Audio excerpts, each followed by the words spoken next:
En el Evangelio de nuestro Señor Jesucristo, según San Marcos, encontramos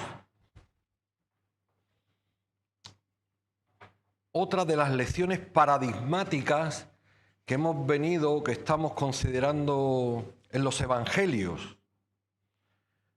En San Marcos capítulo 5.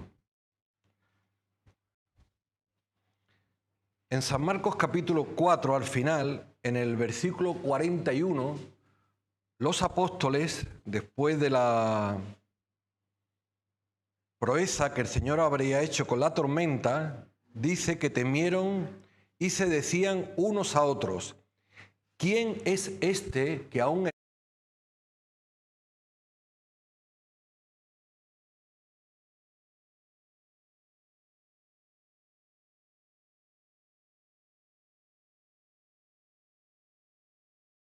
del mar, Gadarenos? Y cuando salió él de la barca, enseguida vino a su encuentro de los sepulcros un hombre con un espíritu inmundo que tenía su morada en los sepulcros, y nadie podía atarle, ni aun con cadenas, porque muchas veces había sido atado con grillos y cadenas, mas las cadenas habían sido hechas pedazos por él y desmenuzados los grillos, y nadie le podía dominar. Y siempre, de día y de noche, andaba dando voces en los montes y en los sepulcros e hiriéndose con piedras. Nos encontramos a nuestro Señor Jesucristo recorriendo todas las aldeas y ciudades de Israel, predicando y anunciando la buena y gloriosa noticia del Evangelio. En este caso nos encontramos en esta zona del noreste de Israel que se llama Decápolis, porque hay 10 ciudades por esta zona. El Señor Jesucristo acababa de pasar o estaba atravesando el lago de Galilea, el mar de Galilea, había entrado por aquí y ahora estaba en la otra orilla, en este lado de aquí, ¿vale? En ese mar de Galilea donde el Señor había calmado la gran tormenta. Y antes de calmar la gran tormenta habíamos meditado también en cómo el Señor había sanado al siervo del centurión. Y anunciábamos, explicábamos según los evangelios, que el Señor en estos milagros estaba enseñando con el centurión que Él tenía poder sobre la salud, sobre el cuerpo. Él había venido a sanar toda enfermedad y dolencia de las personas y principalmente la salud espiritual. Luego vimos con la tormenta cómo el Señor, aunque en el mundo tenemos aflicción, la principal ola, el principal tsunami, la gran ola de la muerte también había sido vencida, porque el Señor triunfó sobre ella en la cruz, para que no sean los brazos fríos de la muerte los que nos recojan en nuestro último aliento, sino los brazos de misericordia del deseado. Y así ellos se preguntaban: ¿quién es este? Y el apóstol Pedro había dicho: este es el Hijo de Dios.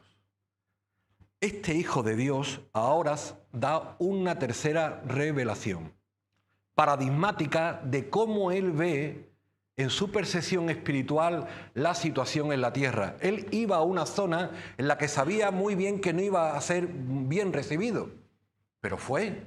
De hecho, Él cuando vino a la tierra también sabía que Él no iba a ser bien recibido, pero vino. Gloria al Señor que vino e hizo su obra. Él había venido a buscar y salvar lo que se había perdido. Y entre esas personas estaban los de Decápolis. Y allí fue y se encontró con uno.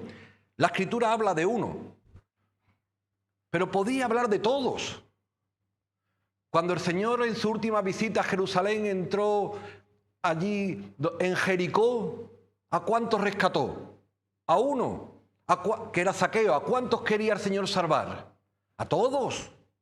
El Señor quiere salvar a todos, pero por uno solo, por ti solamente, como hemos explicado muchas veces. Tanto te ama el Señor que por ti solamente hubiese venido desde el cielo a la tierra.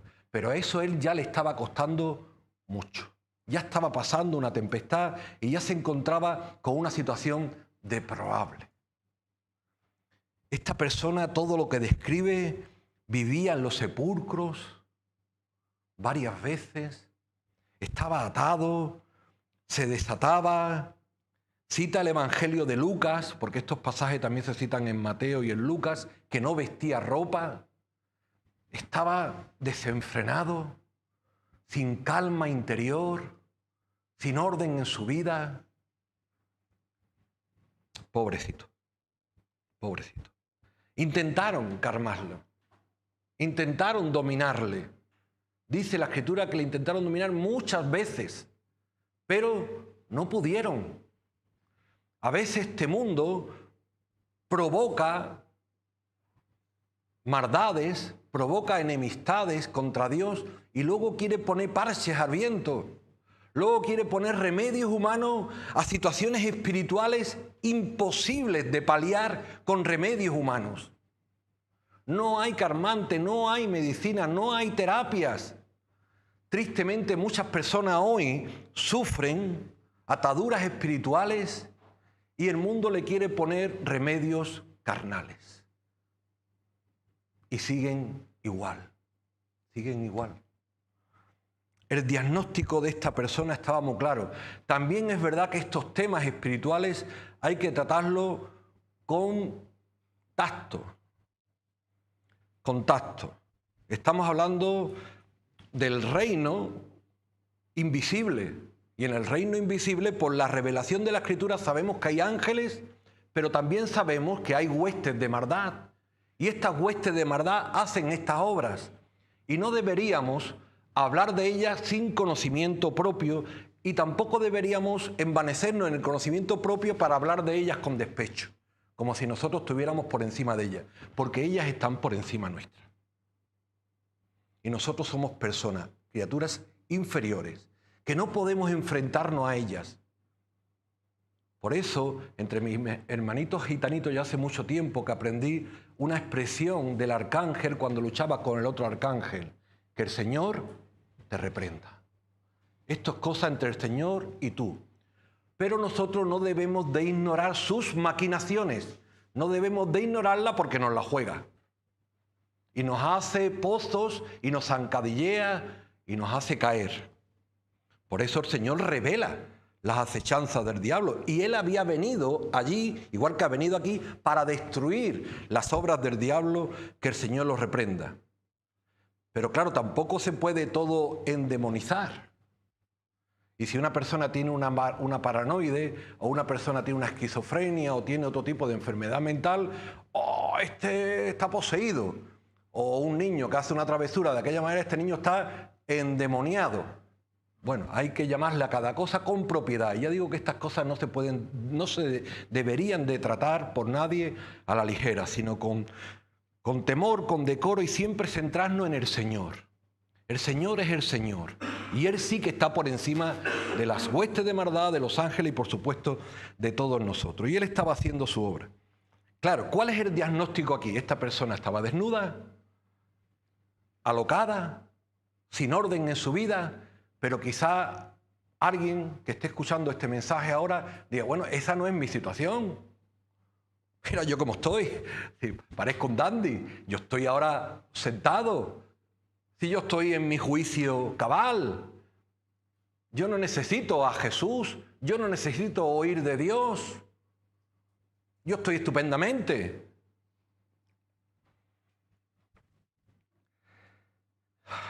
El diablo, que el Señor los reprenda, es muy, muy, muy astuto.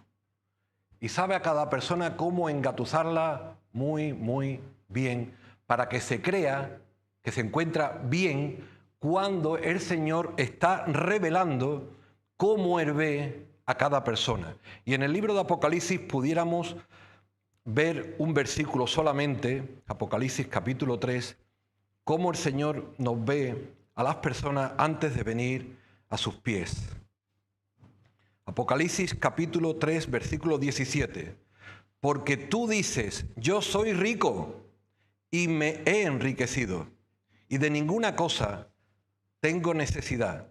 Y no sabes tú que eres un desventurado, miserable, pobre, ciego y desnudo.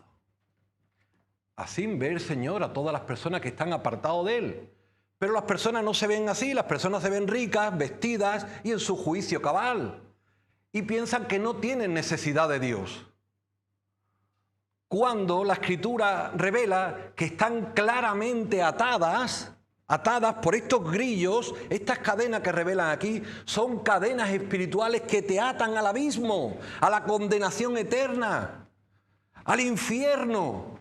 Y están esclavizadas y atadas con ligaduras que no se pueden soltar, porque el diablo, que el Señor reprenda, es malo y no suelta a nadie. Te embauca en un hálito de bien, de riqueza, de prosperidad, de belleza, cuando te está hundiendo más y más espiritualmente.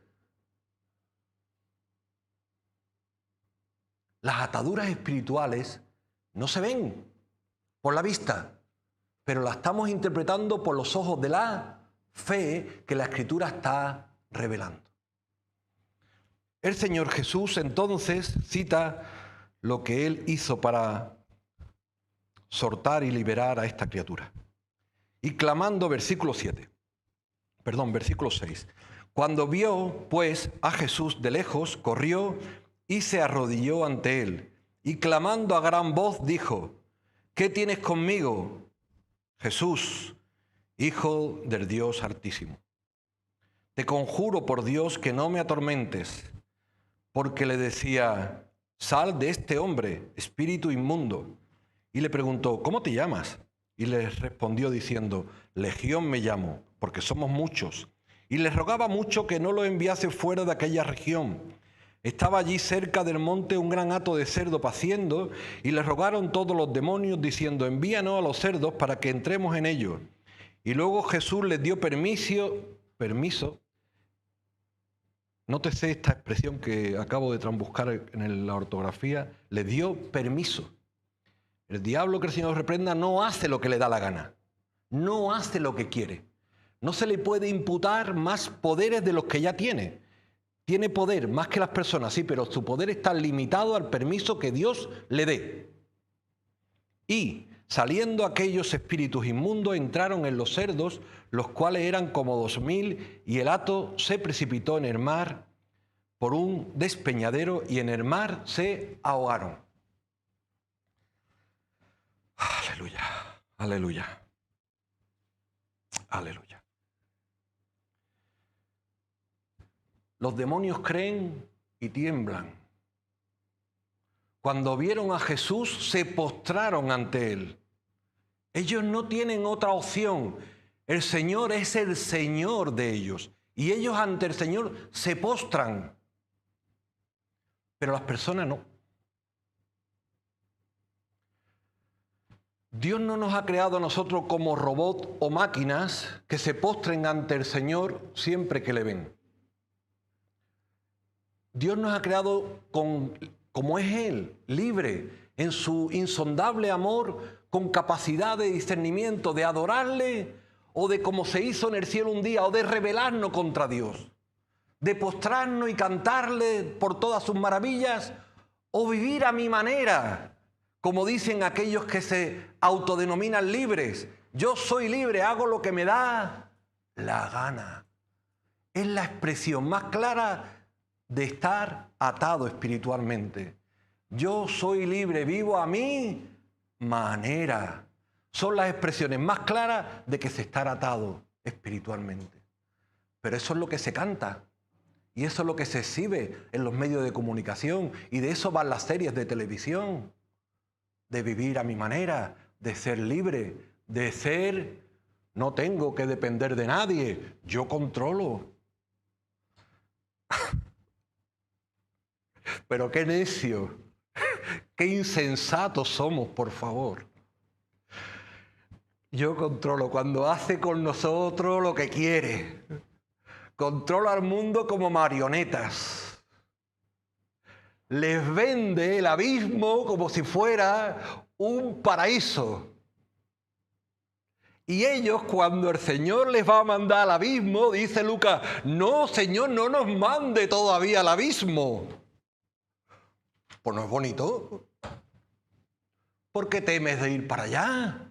¿Por qué le estás vendiendo la idea a todo el mundo? Porque es su obra, porque sus obras son malas.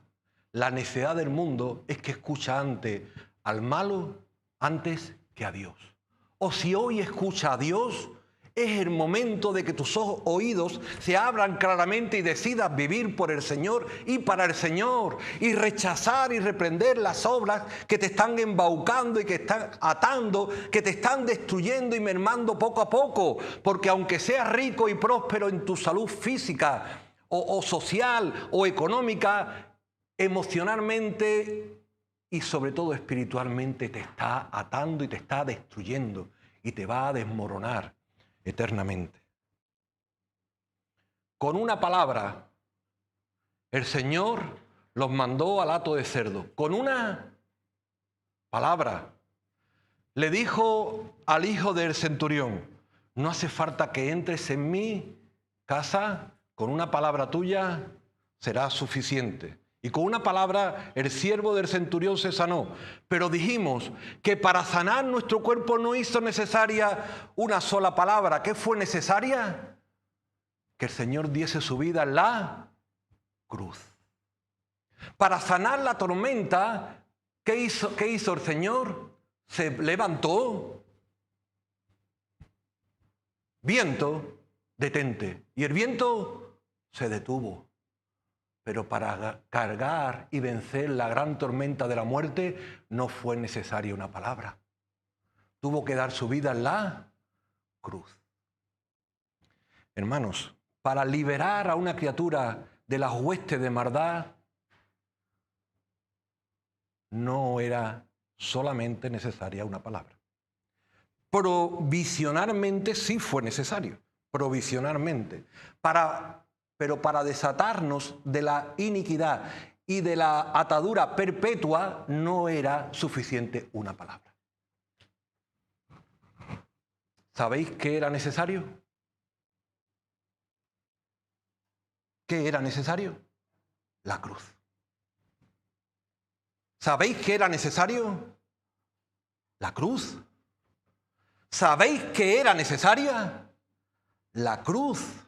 No lo repito 3 veces por ser cansino, sino porque tengamos muy claro que en la cruz el Señor nos libera eternamente y para siempre.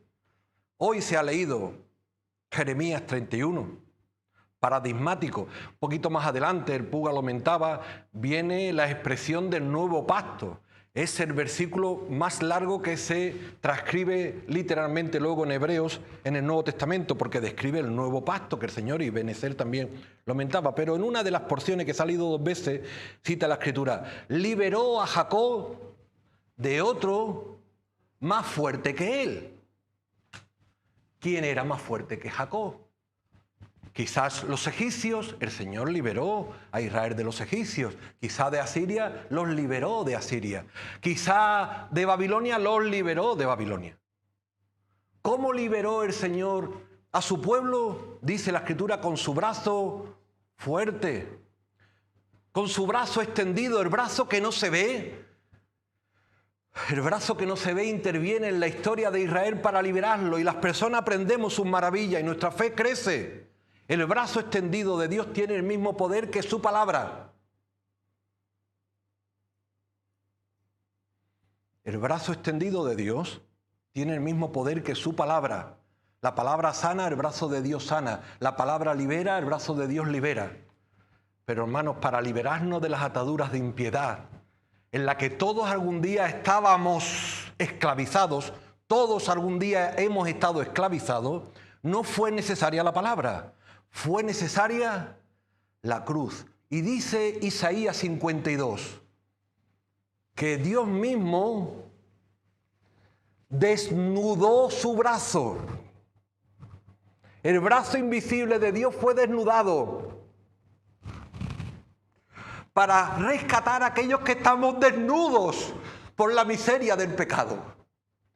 El mismo Señor Jesucristo fue desnudado de sus vestiduras para ponerle un manto de púrpura. Él mismo luego fue desnudado de ese manto de púrpura para ponerle una inmundicia encima.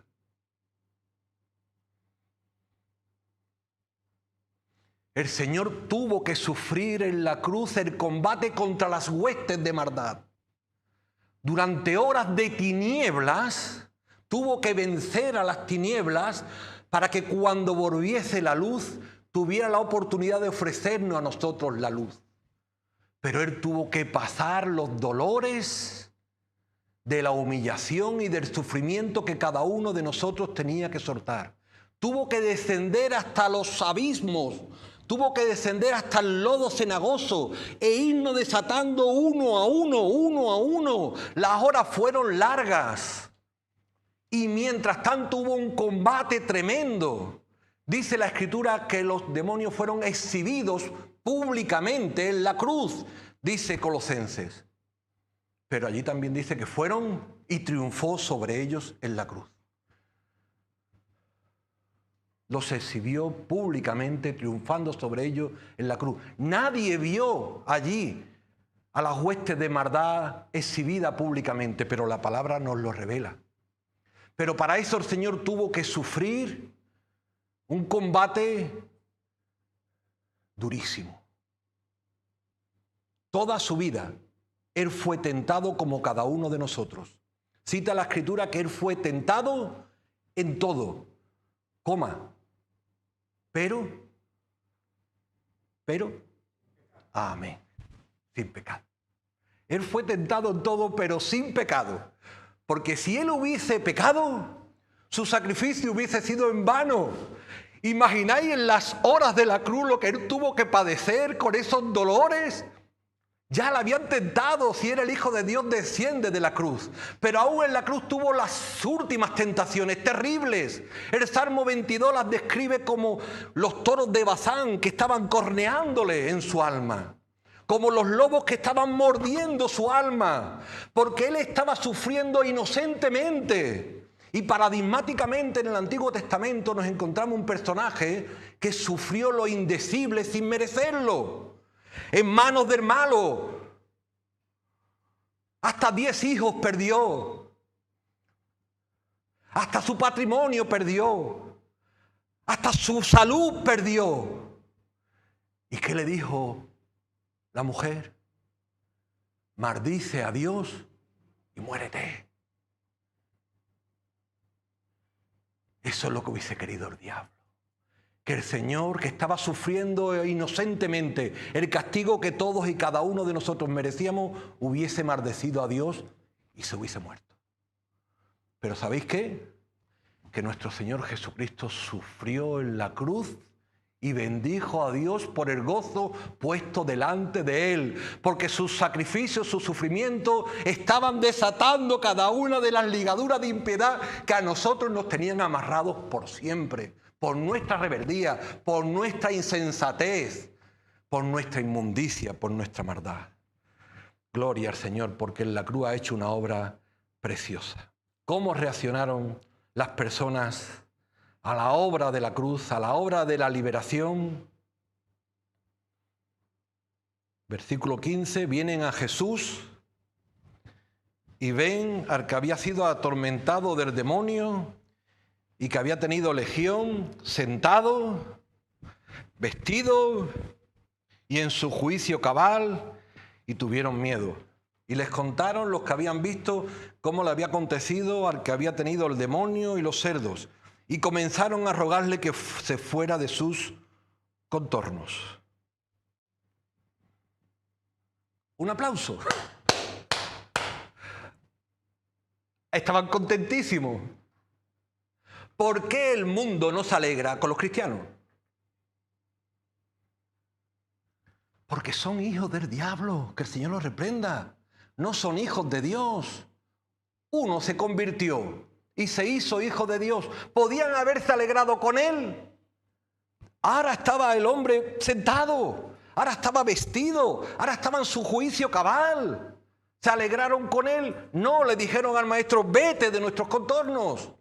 Porque no quieren al Señor. Más claro, agua, este es el mundo que nos rodea. No quiere al Señor.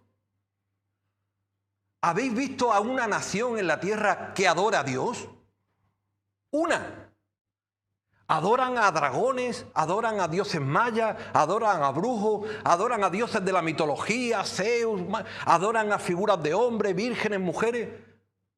Pero ¿y a Dios quién la adora? Y si uno adora a Dios, vete de aquí. No nos equivoquemos con el mundo que nos rodea. Está en las manos del maligno. Pero sí tengamos misericordia de ellos, para saber que el mismo que nos desató a nosotros, también ha pagado el precio de la salvación de ellos. Y mientras que el Señor nos tenga aquí, en la tierra, es para que otros sean desatados por el nombre del Señor. Y nosotros seamos canales del amor, huerto de riego, canales de riego del amor de Dios para ellos. Gloria al Señor, esta persona estaba como muchos de nosotros estamos hoy, sentados, en reposo, en quietud, en orden en nuestra vida, porque Él se levantó de su asiento, de su trono de gloria, para batallar esta dura batalla. Hoy nosotros estamos vestidos, igual que este hombre estaba vestido, porque Él desnudó todo su ser, para podernos vestir con un manto de justicia. Nuestra ropa hoy está emblanquecida por la sangre del Cordero. Nuestra ropa hoy es purísima y nos podemos alegrar. Hoy nosotros estamos en nuestro juicio cabal, porque Él tuvo que sufrir la locura de la cruz. Para los griegos la cruz es una locura, pero para nosotros es nuestra gloria, es nuestra vida. Al entrar, versículo 18, él en la barca, el que había estado endemoniado, le rogaba que le dejase estar con él. Mas Jesús no se lo permitió. No deja de ser curioso. Aquel hombre pues quería regresar en la barca y seguir al maestro como tantos otros le siguieron.